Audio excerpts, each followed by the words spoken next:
अरे दुनिया वालों से पूछो कि नवरात्र में कन्या भोज क्यों कराते हो। दुनिया वालों से पूछो कि नवरात्र में बेटियों को क्यों ढूंढने जाते हो। दुनिया वालों से पूछो कि नवरात्र की अष्टमी और नवमी पर कन्या का पूजन क्यों करते हो।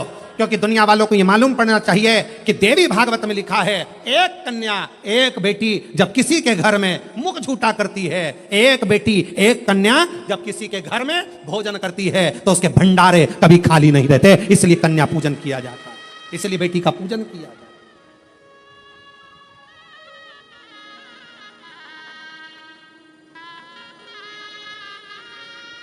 और आज के जमाने में लोग मंदिर में जाकर भगवान से कहते हैं, भगवान ओ भगवान हमारे घर में एक बेटा दे दो, एक बेटा।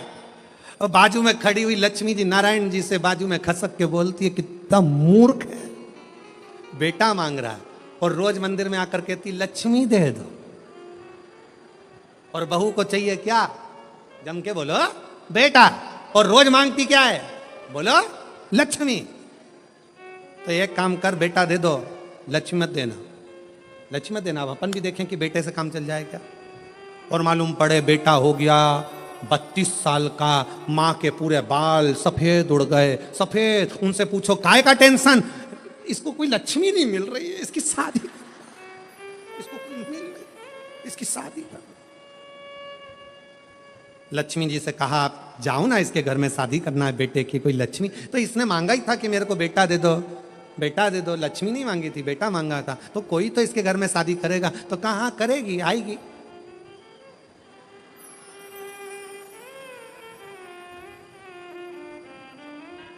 आएगी पावागढ़ वाली आएगी। तुलजा आई, इसके घर में आई, फिर सवेरे शाम सास रोज आरती गाएगी। अम्बे तू है जगदम्बे काली, जय दुर्गे शाहादा वाली, तेरे ही गुण गाए भारती। हो मैया हम सब उतारे तेरी आरती।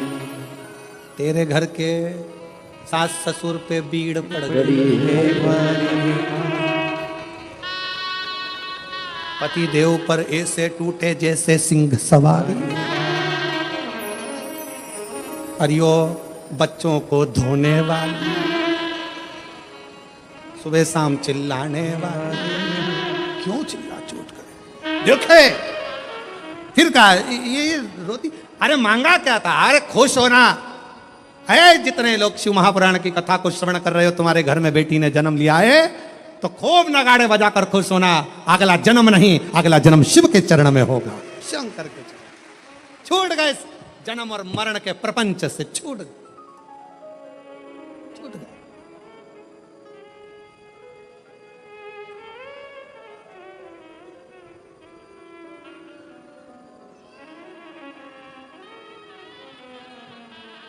छूट गए जन्म और मरण के प्रपंच से छुटकारा मिल गया। बेटी बेटी बेटी।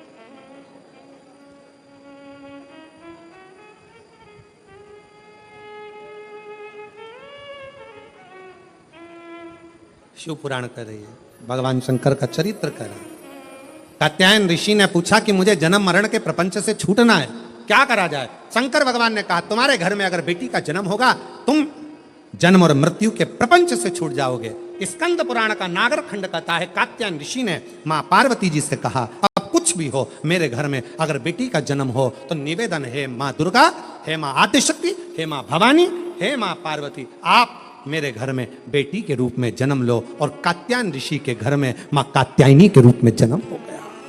कात्यायनी, बोल कात्यायनी माता की।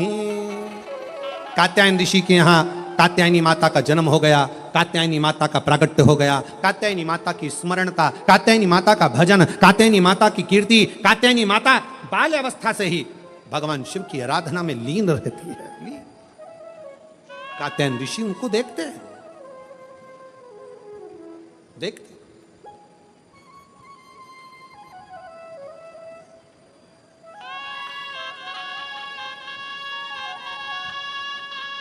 और जब कहते हैं महिषासुर का वध करने वाली भी वही कात्यायनी है, वही कन्याओं को ढूंढा जाएगा। कन्याओं को ढूंढ रहे हैं, देवी जी आ रही है, देवी जी आ रही है, तिलक लगाएंगे, उनको खाना खिलाएंगे, खीर पूरी खिलाएंगे और उनको तिलक करके चुंदड़ी ओढ़ाएंगे, पैसा देंगे।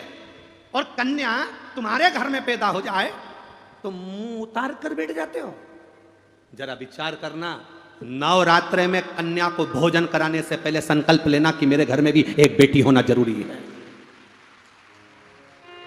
नवरात्रे में कन्या पूजन करने से पहले संकल्प लेना, हे देवी मैया हमारे घर में भी एक बेटी जरूर देना, एक बेटी का जन्म हमारे घर में जरूर देना।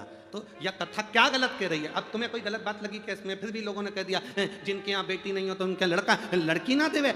निवेदन, जिसके घर में बेटी होती है उसके घर में अगर कोई माता पिता अपनी बेटी की शादी करते हैं, जब उसकी बेटी विदा होती है तब माँ को मालूम पड़ता है कि बेटी का दर्द क्या होता है। जब तुमसे कोई दहेज मांगेगा तब मालूम पड़ेगा कि दहेज देना कैसा होता है। सामने वाले से तो कह दिया 50 बाराती आएंगे, अच्छे से खिलाना, डिनर सेट देना, ये सेट देना, वो सेट देना। जब तुमसे कोई मांगेगा तब मालूम पड़ेगा कि बेटी का देने का दर्द क्या होता है। जब तुम किसी की बेटी को, अगर थोड़ा सा तुम्हारी बेटी को दुख होगा तो तुम्हारे घर में जो बेटी है, बहू है, तुम जान पाओगे कि मेरी घर में भी किसी की बेटी रहती है। अगर मैं अपनी बेटी को सुखी देखना चाहती हूं तो पहले मैं अपने घर की बहू को सुखी रखूंगी, तब मेरी बेटी सुखी रहेगी। हम सुधरेंगे, बोलो जम के बोलो रे जरा, हम सुधरेंगे। इतने धीरे बोलोगे तो कभी नहीं सुधरेगा, जरा दम से तो बोलो, हम सुधरेंगे युग सुधरेगा। हम बदलेंगे कब सुधरोगे? बस फिर तो युग सुधरा है, अपने को क्या टेंशन। हम सुधरें बस, हम हमारे घर में एक नियम बना लें कि मैं अपनी बहू को अच्छे से रखूंगी, तो ये मेरा विश्वास कहता है मेरी बेटी कहीं पर भी रहे उसकी सास अच्छे से रखेगी, ये पक्का, उसकी सास भी अच्छे से रखेगी। एक माता पिता से पूछो कि बेटी का दर्द क्या होता है। कोख में पाल पोस कर बड़ा करा, और वो बेटी ब्याह करने के बाद अगर दुखी हो जाए तो माँ बाप से पूछना कि उसका दिल कितना रोता है।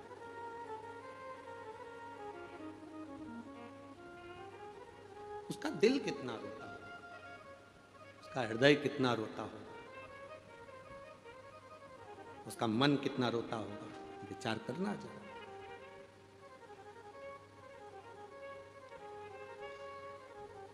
शिव कथा कह रही, भगवान शंकर का संवाद कराए।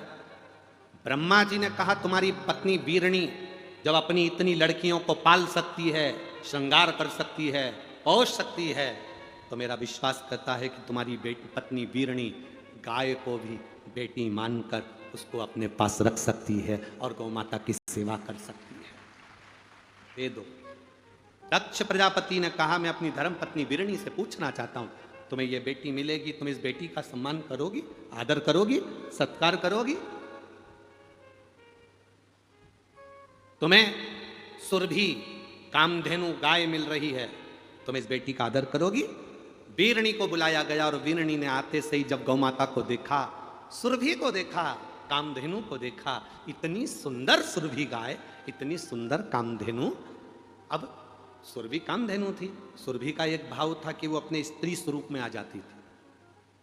सुरभि की सबसे बड़ी बात यह थी कि उससे जो मांगा जाता था कामधेनु गाय से वो दे देती थी। किसी ने भोजन मांगा दिया, सेना मांगी दिया, कुछ मांगा दिया। और कभी वो सुरभि, वो कामधेनु, वो अपने स्त्री स्वरूप में दो चोटी बांधकर, सुंदर स्त्री का स्वरूप, हाथ में ग्रास लेकर, एक हाथ में कमल का फूल लेकर, दूसरे हाथ में उसने ग्रास रख रखा है, एक हाथ में कमल का फूल रख रखा है, तीसरे हाथ में कमंडल रख रखा है, चौथे हाथ से वो आशीर्वाद दे रही है। ऐसी सुरभि माँ, ऐसी माँ कामधेनु अपने स्त्री स्वरूप में आ जाती थी। तो माँ ने देखा, वीरणी ने देखा, इतनी सुंदर बेटी अगर मुझे मिल रही है तो मेरी 7 बेटियों के साथ ये बेटी भी मेरे लिए पूजनीय होगी और इसको मैं पाल पोस कर बड़ा करूँ।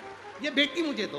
वीरणी देखते से ही ब्रह्मा जी से कर रही है, ये गौमाता मुझे दे दो, ये सुरभि मुझे दे दो, मेरी बेटियों में ये बेटी शोभायमान होगी, इस बेटी की शोभा होगी। छोटी सी सुरभि माँ, छोटी सी कामधेनु गाय, छोटी सी बेटी आज वीरणी लेकर चल दी धीरे धीरे धीरे धीरे उसको बड़ा करने लगी, बड़ा कर, धीरे धीरे बड़ा कर रही। जैसा लाड़ अपनी बेटियों से लड़ाती है वैसा लाड़ अपनी सुरभि से लड़ाती है, बिल्कुल बेटी जैसी, बेटी की तरह। एक स्त्री के स्वरूप में वो कामधेनु रह रही है, वो बेटी के स्वरूप में वो सुरभि रह रही है, बिल्कुल सुंदर, छोटी सी, लहंगा पहनी, चोली पहनी, बिंदी लगाई, कानों में कुंडल पहनी, गले में माला पहनी, सुंदर आने लगे। और जिस घर में बेटियों की किलकारी गूंजती है उस घर में यमराज की गदा कभी नहीं गूंजती है। बेटियों की किलकारी गूंजना चाहिए। घर में अगर बेटी जन्म ले तो बेटे के जन्म से ज्यादा उत्सव बेटी के जन्म का मनाना, क्योंकि बेटा एक कुल को तारता है और बेटी दो कुल को तार कर चलती है। बेटे के जन्मदिन पर जितने फटाके फोड़ो उससे दुगने फटाके बेटी के जन्मदिन पर फूटना चाहिए। पर करें क्या महाराज, बेटा हो जाता है तो लोगों को कहे बेटा हो गया, छोरा हो गया, छोरा हो गया, और बेटी हो जाए तो हाथ में जो दूध की टंगल रहती वो भी नहीं हिलती, तो मुंडा क्या खा खिले। बेटी हो गई, किसी किसी के यहां तो करोड़ों का धन होता है और बेटी हो जाए तो ऐसा मुंह उतर जाता, करोड़ों का धन, और उसके बाद भी बेटी हो गई। महाराज जी बेटी हो गई।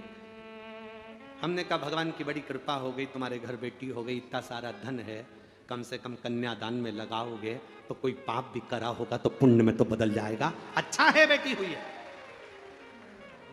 यह पुण्यता है तुम्हारी, यह आनंदता है तुम्हारी। सुरभि, अब सुरभि के माता पिता कौन है? दक्ष प्रजापति और माता वीरणी। ये कामधेनु सुरभि के माता पिता पाल पोस कर बड़ा कर रहे थे। एक दिन पाल पोस कर बड़ा करते करते वीरणी से आज सुरभि ने कहा मां, मां बोलो क्या बात है?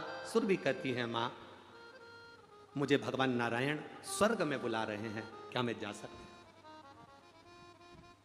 वीरणी ने कहा तू इतनी छोटी, तुझे भगवान विष्णु क्यों बुलाएंगे? मां भगवान विष्णु और लक्ष्मी जी में झगड़ा चल रहा है।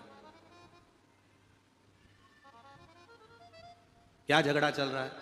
लक्ष्मी जी कह रही हैं मैं सर्वश्रेष्ठ हूं, नारायण कह रहे हैं तू सर्वश्रेष्ठ नहीं। अब दोनों में झगड़ा चल रहा है, तो भगवान विष्णु ने मुझे बुलाया है। क्यों बुलाया है? लक्ष्मी को बहुत अहंकार आ गया है मां, उसके अहंकार को कम करने के लिए नारायण मुझे बुला रहे हैं। तू जाकर क्या करेगी बेटी? सुरभि कहती है मां, कामधेनु कहती है मां मुझे जाना पड़ेगा क्योंकि नारायण बुला रहे हैं। मां वीरणी ने कहा ठीक है जा, और वीरणी अपनी बेटी सुरभि को कामधेनु को स्वर्ग भेज दी। जैसे स्वर्ग में कामधेनु गई, भगवान नारायण ने कहा कामधेनु वीरणी हमें तीर्थ करने जाना है, अगर हम इस नारायण के स्वरूप में तीर्थ करने जाएंगे तो लोग हमें देखकर पूजने लग जाएंगे, इसलिए हम तुम्हारे शरीर में बैठकर तीर्थ करेंगे। 33 कोटि देवताओं को माता सुरभि ने अपने शरीर में बिठा लिया। भगवान नारायण तीर्थ करने ले गए। 8 दिन तक नारायण स्वर्ग नहीं आते, 10 दिन निकल जाते, भगवान नारायण स्वर्ग नहीं आते, तो लक्ष्मी जी को टेंशन बढ़ा कि मेरा पति आखिर जाता कहाँ है, भगवान विष्णु आखिर जाते कहाँ है। लक्ष्मी जी को टेंशन बढ़ा, लक्ष्मी जी को चिंता बढ़ी कि नारायण कहाँ गए, नारायण पहुंचे कहाँ है। अब तो सारे देवता गौ माता के अंदर बैठते तीर्थ करने चले जाते।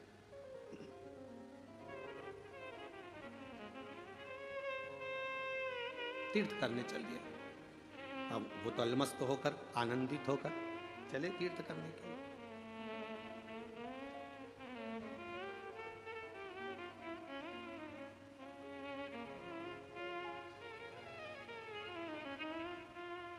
और तीर्थ करने जाते सारे देवता घूमने में लग जाते। महाराज सारे देवता नाम का स्मरण अपने पास में रखिएगा। चलो सब लोग बोलेंगे, पहला नाम कौन सा है? अर्पणा, और दूसरा नाम कौन सा है? तिलकेश्वरी। दो पार्वती जी के जो 2 नाम हुए हैं ये बड़े विशेष। एक अर्पणा नाम, कभी